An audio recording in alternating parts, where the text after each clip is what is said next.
Bueno, pues vamos a iniciar el recorrido por el Complejo Cultural Los Pinos.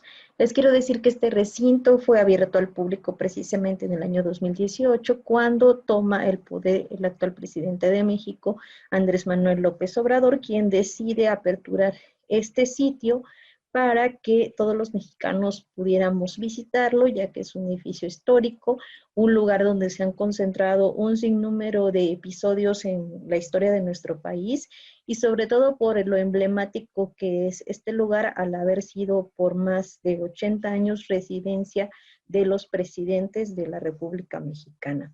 Es interesante porque este espacio tiene dos entradas. La primera, que es la que estamos viendo en esta toma, que precisamente se accede por la calzada Molino del Rey. Si ustedes quieren verlo así, viniendo desde el Metro Constituyentes, pueden seguir caminando sobre esta calzada y llegar al acceso que estamos viendo en pantalla. También pudieran ingresar por medio de la puerta 3 del bosque de Chapultepec. Sin embargo, ustedes accesarían directamente a lo que son las residencias presidenciales. Yo decidí caminar sobre esta zona primero, ya que vamos a ver una serie de monumentos que nos van a estar contando la historia de la batalla del Molino del Rey y de estos espacios que se encuentran en lo que antes era el Estado Mayor Presidencial. Pues, ¿qué les parece si ingresamos para seguir conociendo este espacio? Bueno, pues nos encontramos en este primer espacio que van a ustedes a ver cuando ingresan por la puerta de Molino del Rey.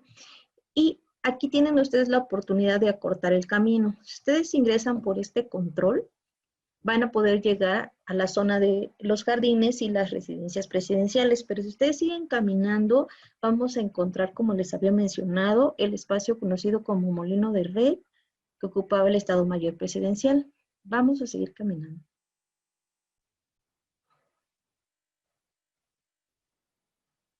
Estas fotografías de seguro fueron tomadas posteriormente al 2018, cuando, como les comentaba, ya se había abierto el ingreso al público.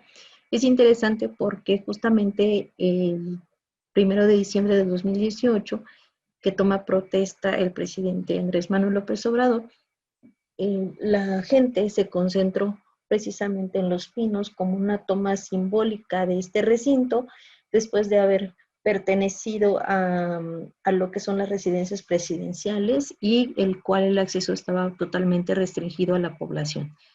Entonces, como podemos ver aquí, ya las personas están caminando libremente por estos espacios. Me voy a dirigir hacia este monumento que vemos aquí a la derecha. El monumento que vemos enfrente fue erigido para recordar a los héroes de 1847 en la famosa batalla del Molino del Rey.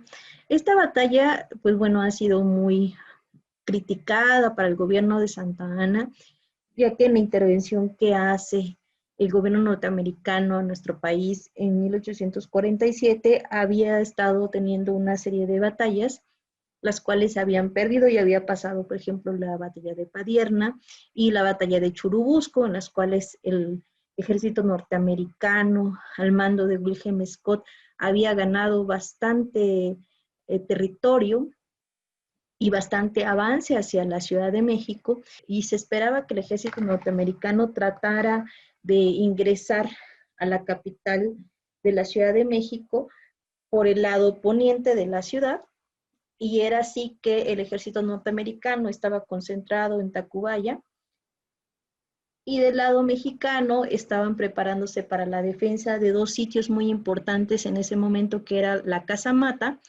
y el edificio del Molino del Rey. El edificio del Molino del Rey era un molino de harina y la Casa Mata sí era un depósito de pólvora. El ejército norteamericano sabía de la importancia de estos dos lugares, pero se enfocó mucho en atacar el Molino del Rey, ya que consideraba que en este espacio estaba guardado el armamento del ejército mexicano. Este monumento va a ser edificado precisamente por órdenes del presidente Ignacio Comonfort en el año 1856, junto con otro monumento muy parecido, que no sé si ustedes lo conozcan, se encuentra en lo que es la entrada del exconvento de Churubusco, actualmente el Museo de las Intervenciones, que recuerda también estas batallas de 1847. Y bueno, aquí vemos este monumento que fue elaborado por el escultor Antonio Tangas. Aquí, una de las características importantes de este monumento es su ubicación original. Si ustedes lo ven, se encontraba a lo que es la izquierda del edificio del Molino del Rey. Hacia 1985 va a ser trasladado hacia el Boulevard Adolfo López Mateos, entre lo que es la Avenida Compositores y Ferrocarril de Cuernavaca. ¿Por qué lo trasladan? Precisamente por la construcción de la línea 7 del metro, que va de Barranca del Muerto a Rosario. Posteriormente, en el 2014, se trata de rescatar este obelisco y se traslada nuevamente a lo que son los terrenos de Los Pinos, que en ese momento pues era la residencia oficial. Esta es una fotografía de la ubicación que les comentaba entre la Avenida Compositores y Ferrocarril de Cuernavaca. Y la ubicación actual del monumento. Me voy a permitir tomar esta fotografía porque es un buen acercamiento del monumento para poder describirlo. Es importante decir que van a regresar este monumento a lo que era la residencia oficial de Los Pinos, precisamente para que estuviera mucho más cercana a su posición original y además con el propósito de hacer algunas celebraciones, conmemoraciones de este hecho dentro de la residencia oficial de Los Pinos. Vamos a ver que la base del monumento va a estar decorada por antorchas invertidas, algunas filalterias que van a estar decorando estas antorchas. Esta decoración la va a tener por los 4 costados de la base del monumento. Después vamos a tener también un segundo cuerpo, igual de planta cuadrangular, en la que va a tener unas placas de mármol con inscripciones que van a estar recordando precisamente la batalla de Molino del Rey, y también una inscripción donde nos dice quién manda a construir ese monumento, que sería el presidente Ignacio Comonfort. El monumento va a terminar en una escultura llamada La Patria Doliente. Va a estar representada por una mujer en posición inclinada que aparece recargada sobre su brazo izquierdo. Además, el codo lo va a tener sobre un jarrón que está sobre un pedestal. En la mano derecha va a portar un objeto que no está como muy definido, ya que se integra con los pliegues de la tela de su vestido. Es interesante porque es un monumento funerario, ya que dentro contiene 15 urnas con los restos de los héroes que perdieron la vida en la batalla del Molino del Rey en 1847. Lo sabemos porque el Instituto Nacional de Antropología hace el rescate de estos restos y es que se colocan dentro del monumento. Además, se colocó una pequeña caja conmemorativa con la documentación que se tiene de este traslado que se hizo desde lo que es la calzada de los Compositores hasta esta nueva ubicación dentro de lo que fuera la residencia presidencial de Los Pinos en el 2014. Todo este traslado fue documentado ya que se desmontó el monumento en varias secciones y después se volvió a armar en este espacio. Toda esta información ustedes lo pueden encontrar en un libro que se llama Molino del Rey, Historia de un Monumento, donde cuentan precisamente cómo es que se desmonta y la historia de este espacio.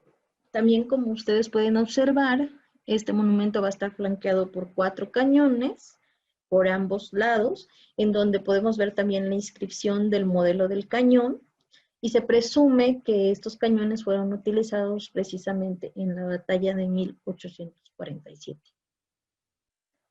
Si seguimos caminando, vamos a encontrar un vestigio de lo que fuera el acueducto de Santa Fe.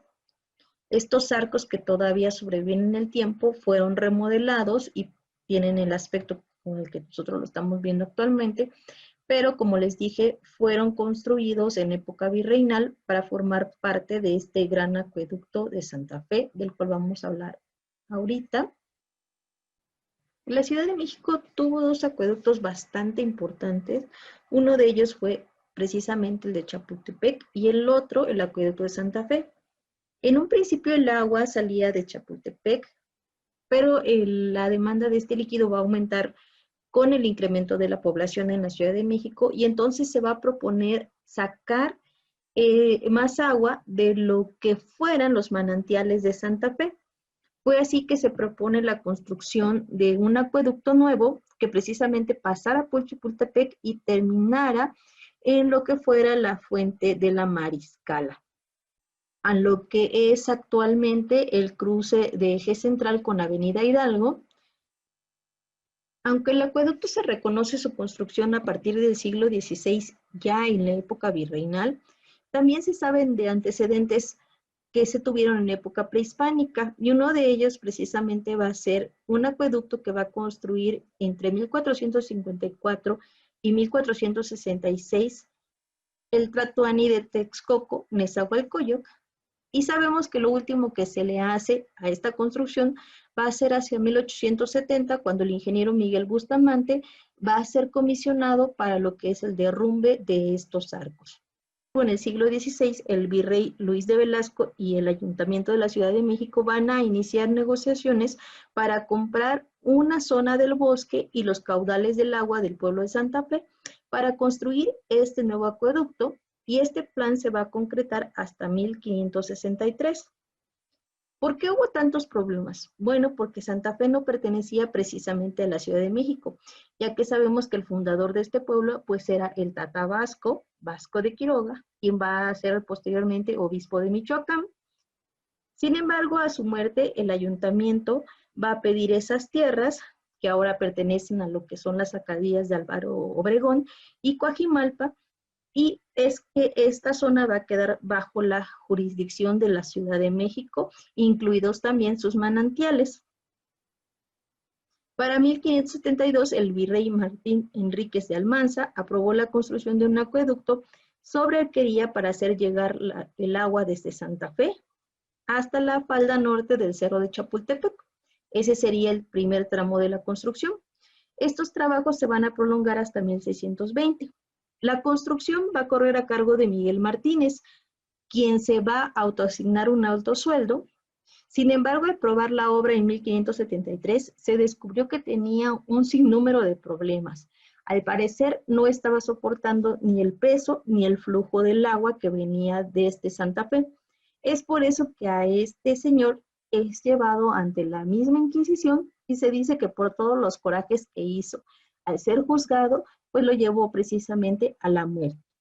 En 1620, la caja repartidora de agua del recién concluido acueducto de Santa Fe comenzó a distribuir el agua por la parte norte y centro de la Ciudad de México, mientras que por la parte sur iba a seguir recibiendo lo que era el agua proveniente desde Chapultepec. Sin embargo, este acueducto tuvo bastante importancia porque en 1710 el arca distribuidora abastecía a 2/3 partes del total de los vecinos capitalinos. Hacia 1750, el acueducto proveía a 7 fuentes públicas y a 180 particulares. Estas fuentes serían conocidas como la Verónica, la Tlaxpana, San Cosme y finalmente como Santa Isabel o la Mariscala. Se presume que para el siglo XVII este acueducto contaba con 1060 arcos entre Chapultepec y la entrada de la ciudad. Algunos otros cronistas cuentan que serían 900 arcos. Sin embargo, de este acueducto, en lo que son Los Pinos, se rescatan todavía 10 arcos de mampostería con un ancho en sus muros de 1.20 metros, y estos 10 arcos van a ocupar un tramo de 65 metros aproximadamente. Este acueducto también era interesante porque por la parte de arriba corría agua delgada desde Santa Fe y por la parte de abajo se trasladaba agua gorda de Chapultepec. ¿Qué diferencia hay entre el agua delgada y el agua gorda? El agua delgada es que va a tener una menor concentración de sales, lo que hace que sea mayormente potable y que pueda ser utilizado para el consumo humano. El agua gorda va a tener una mayor concentración de sales.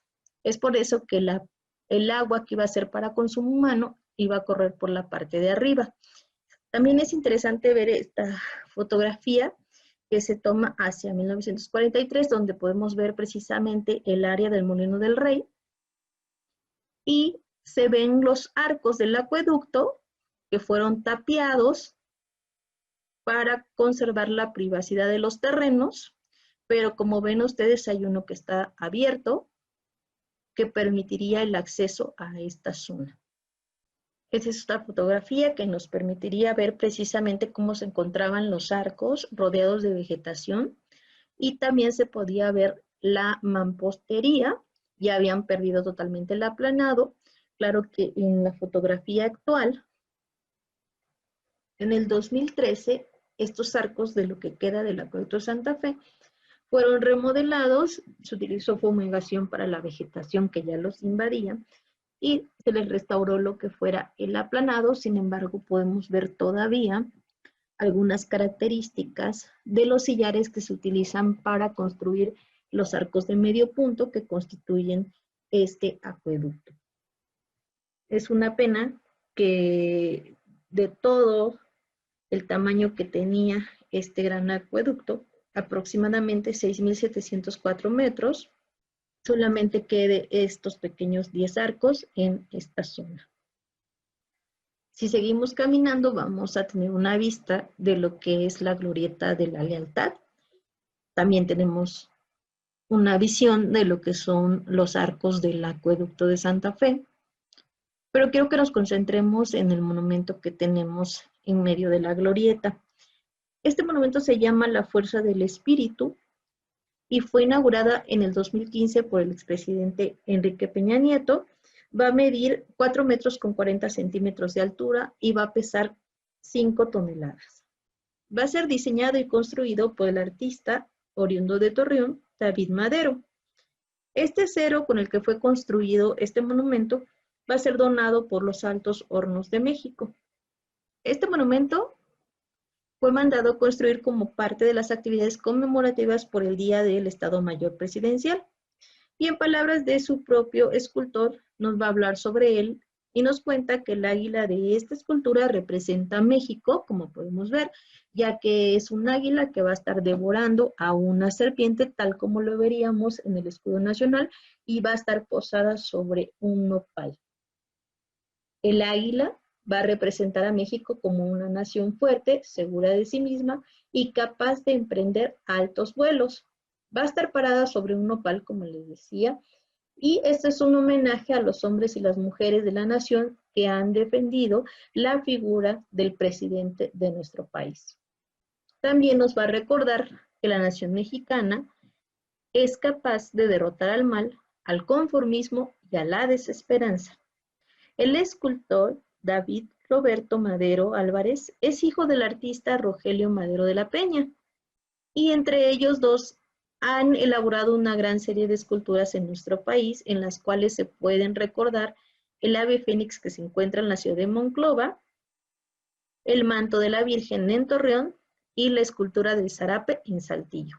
Es un monumento muy bello que vale la pena ver antes de ingresar a la zona conocida como Molino del Rey, que vemos en esta parte. Bueno, pues nos encontramos en esta zona conocida como Molino del Rey, que como les había comentado, la ocupaba el Estado Mayor Presidencial hasta la llegada del presidente López Obrador en el 2018. La construcción de este edificio va a empezar en el siglo XVI y va a ser edificada precisamente en un espacio que ocuparían los molinos de Salvador, destinados a lo que es la fabricación de la harina. El área donde se edificó era conocida como Lomas del Rey, ya que era un sitio dedicado al emperador Carlos I de España. Desde entonces comenzó a llamarse este espacio como Molino del Rey. Además, a su alrededor habían otras construcciones que hacían relación a este. Estas construcciones prácticamente van a permanecer intactas hasta 1847, cuando las batallas previas a lo que fuera la toma de Chapultepec destruyen alguna parte de estos edificios. Como habíamos comentado, esta batalla que se da en 1847 causa un gran daño a estas edificaciones, porque, bueno, es una batalla que ha sido muy cuestionada a través del tiempo, ya que se dice que no se le debió, ya que se comenta que el general Santa Anna no tuvo el cuidado de proteger suficientemente estas dos edificaciones, la conocida como Casa Mata y la conocida como Molino del Rey. Esta batalla fue sumamente documentada por el ejército americano a través de ciertos grabados que dan constancia de lo que sucedió. Resulta que, como les decía, el ejército norteamericano estaba instalado en Tacubaya.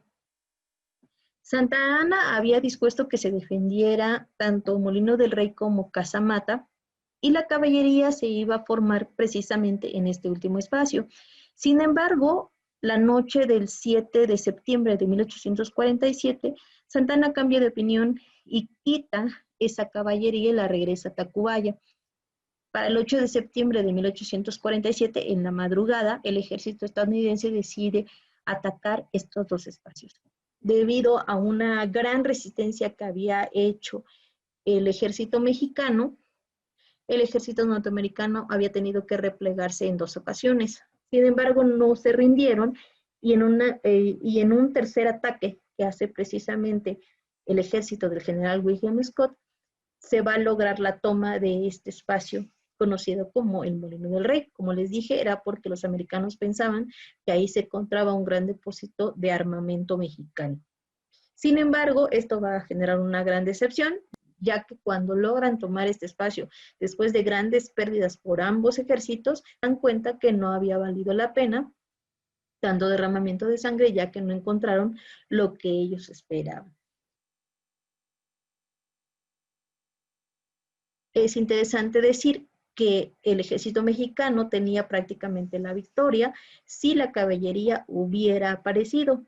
En este caso se culpa mucho a Santa Anna precisamente por el retiro de la defensa de Casa Mata y porque se dice que él, después de cambiar esta formación, se va a dormir la noche del 7 de septiembre a Palacio Nacional y en la madrugada va hacia lo que fuera la garita de Candelaria por la calzada San Antonio Abad y se queda en ese espacio ya que él pensaba que el ataque se iba a realizar desde ese lado, desprotegiendo a lo que son el ejército que se encontraba en el Molino del Rey, que sería la protección para la posterior batalla de Chapultepec, la cual también se perdió, y lo que ocasiona que el ejército norteamericano tome la Ciudad de México y la bandera americana ondee el 15 y 16 de septiembre de 1847 en Palacio Nacional. De esta batalla van a surgir varios héroes como el general Antonio de León, que va a morir en el sitio, Lucas Valderas y Gregorio Gelati, los cuales vemos aquí representados en estos bustos que se encuentran justamente enfrente del edificio del Molino del Rey. Lucas Valderas va a ser un personaje interesante, ya que él, como les dije, va a morir en batalla en este espacio. Sin embargo, si ustedes recuerdan, la estación Valderas del metro va a llevar ese nombre precisamente recordando el heroísmo de este personaje. Los restos de estos 3 héroes van a estar reposando en el monumento funerario que acabamos de ver. Otro personaje que va a resaltar en esta batalla va a ser Margarito Sauzo, quien va a ser uno de los últimos en sucumbir ante las balas del enemigo. Para el momento, el general Antonio León y los coroneles Lucas Valderas y Gregorio Gelati ya habían muerto a manos de los invasores. Sauzo va a continuar luchando con una valentía inigualable, va a esquivar balas, bayonetas, hasta que logra entrar al edificio del Molino del Rey. En ese momento se va a quitar la chaqueta y la camisa y va a enredar en su cintura la bandera mexicana para ocultarla del enemigo y que no fuera mancillada. Cuando regresa al combate, inevitablemente va a ser embestido por las balas de los invasores y moribundo va a lograr refugiarse para salvar a la bandera, y precisamente esa bandera que tiene manchas de sangre de Margarito Sauzo se encuentra en lo que es el Museo Nacional de Historia del Castillo de Chapultepec. recordando el acto heroico de Margarito Sauzo. Es interesante porque varias historias con el pabellón nacional siendo protegido en batalla se han contado. Recordemos a Juan Escutia en lo que es el Castillo Chapultepec, pero también se ha dicho que el mito de Juan Escutia surgió precisamente de Margarito Sauzo. Otros historiadores también han apuntado a Felipe Santiago Xicoténcatl, quien dicen que es el que va a resguardar precisamente el lábaro patrio del invasor.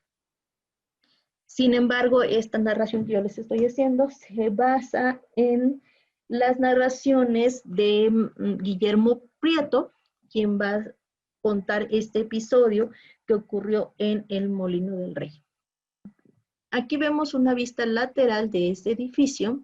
Enfrente se encontraba la Galería del Estado Mayor Presidencial, la cual actualmente ya se ocupa como un espacio para exposiciones artesanales, pero cuando se inauguró el Complejo Cultural Los Pinos, se encontraba una exposición donde se mostraba la historia del Estado Mayor Presidencial y cómo fue cambiando a través del tiempo para el resguardo del presidente. En este espacio se ve una muela de ese antiguo molino de harina. Aquí vemos la muela hecha de piedra y precisamente se encuentra en la fachada donde tiene el letrero de Molino del Rey. Otra característica interesante que tiene esa fachada es esta antorcha votiva que va a estar dedicada precisamente a los héroes que murieron en la batalla de 1847. Después de la batalla del 47, este edificio va a sufrir una serie de transformaciones. Hacia 1851 el molino de harina fue vendido al general José María Rincón Gallardo, quien lo conservó hasta la intervención francesa de 1862, año en que se realizaron algunas modificaciones al espacio, como la incorporación de una rampa.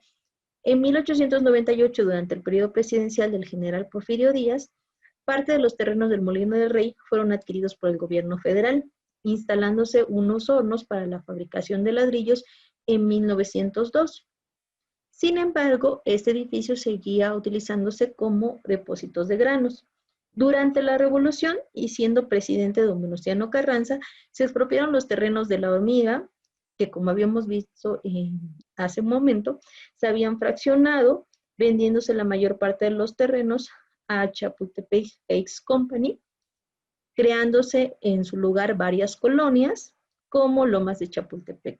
Posteriormente, en 1932, el Molino del Rey pasó a ser alojamiento del 48º Batallón de Infantería, unidad perteneciente a la Brigada de Guardias Presidenciales, convirtiéndose en el cuartel el 1 de enero de 1935, fecha en que se trasladó el 47º Batallón de Infantería para construir la guardia del presidente de la República, el general Lázaro Cárdenas, y a partir de 1936 el edificio se convirtió en parte de la residencia oficial de Los Pinos, para que en 1948 se instalaran en sus exteriores las oficinas de las intendencias de las residencias presidenciales, pasando a ser oficialmente la sede del Estado Mayor Presidencial. Bien, pues hasta el 2018, 12 generales y almirantes, 188 jefes y capitanes, 468 oficiales subalternos, 796 efectivos de tropa y fuerza aérea, 51 policías entre federales y capitalinos, 376 civiles y más de 9,000 miembros del ejército mexicano formaban parte del Estado Mayor Presidencial, cuya principal tarea era cuidar al presidente. Entre ellos se contaban expertos en medicina, comunicaciones, política exterior e ingeniería. ¿Cómo surge la historia del Estado Mayor Presidencial? Pues va a surgir desde 1823 con el gobierno de Agustín de Iturbide, que tenía una fuerza militar de élite que lo cuidaba, llamada Estado Mayor. Posteriormente, con el gobierno de Guadalupe Victoria, él va a tener una ayudantía general que se va a encargar de su protección. Para 1846, con el gobierno de Mariano Paredes, se dio el primer paso para establecer un reglamento del Estado Mayor facultativo y posteriormente fue modificado en el número de elementos con la presidencia de Mariano Arista. Para cuando gobierna López de Santa Anna, simplemente lo que va a hacer es cambiar el nombre para Fuerza Militar del Estado Mayor de Su Alteza Serenísima. Acuérdense que Santa Ana se hacía llamar de esa manera. Durante el gobierno de Maximiliano de Habsburgo en el Segundo Imperio existió el gabinete personal de Su Alteza. Sin embargo, desapareció al caer este Segundo Imperio. Para la llegada al poder de Porfirio Díaz, entonces se va a reivindicar la figura del Estado Mayor del Presidente de la República hacia 1895, además que ya iba a tener lugar en las jefaturas presidenciales y el reglamento también se establece del Estado Mayor del Presidente. La consolidación de este órgano se va a dar en el gobierno de Plutarco Elías Calles y funcionó ininterrumpidamente hasta el 2018. Tal era la importancia de este organismo que desde el 18 de febrero del 2013 se estableció el Día del Estado Mayor Presidencial. ¿Por qué precisamente se elige esta fecha? Porque el 18 de febrero es una fecha que recuerda lo que fuera la decena trágica cuando el presidente Francisco I. Madero es derrocado por el usurpador Victoriano Huerta. Y precisamente de ese episodio surge la frase que vemos al centro que dice: al presidente nadie lo toca, ya que esta frase fue usada por el capitán Gustavo Garmendia cuando se intentó apresar al presidente Madero en Palacio Nacional. Gustavo Garmendia Villafañe era un militar oaxaqueño encargado de la protección del presidente Madero. Iba a ser oficial del Estado Mayor y miembro de la seguridad del presidente. Cuando los enviados de Huerta van a tratar de apresar a Madero, el general Garmendia interviene y va a gritar a los agresores: al presidente nadie lo toca, mientras desenfundaba su pistola y disparaba contra el coronel Teodoro Jiménez, quien era el encargado de apresar a Madero. El general Garmendia va a lograr huir y sí se va a incorporar a las fuerzas obregonistas contra el huertismo, pero el 12 de noviembre de ese mismo año va a ser muerto por un balazo en la pierna en la toma de Culiacán. Sin embargo, este episodio queda como una de las muestras de la mayor lealtad hacia el presidente de la República y es por eso que se convierte en el lema del Estado Mayor Presidencial. Estos dos bustos que ustedes ven acá van a ser precisamente la figura de los capitanes Gustavo Garmendia Villafaña y Federico Montes Alanís para recordar la defensa de la vida del presidente Francisco I. Madero. También es interesante mencionar que en el 2014 es colocada una cápsula del tiempo bajo esta marca, precisamente por los festejos del Día del Estado Mayor Presidencial. En esta cápsula del tiempo va a llevar un acta de confinamiento firmada que dice que se va a abrir pasados 50 años hasta el 2064. ¿Qué va a contener esta cápsula del tiempo? 2 frases de Roberto Miranda Moreno, ex titular del Estado Mayor Presidencial, uniformes del Estado Mayor Presidencial, cartuchos, reglamentos de la institución. Y bueno, esta cápsula precisamente estaba hecha para recordar la historia de este organismo que estuvo a cargo de la seguridad del presidente. Y es como interesante porque sin saber que el Estado Mayor Presidencial iba a ser disuelto en el gobierno del presidente Andrés Manuel López Obrador, quisieron dejar un vestigio de la historia de este organismo. Y bueno, con esta vista de los arcos del acueducto de Santa Fe, el edificio del Molino del Rey y el recuerdo del Estado Mayor Presidencial, nos despedimos de esta zona y vamos a mover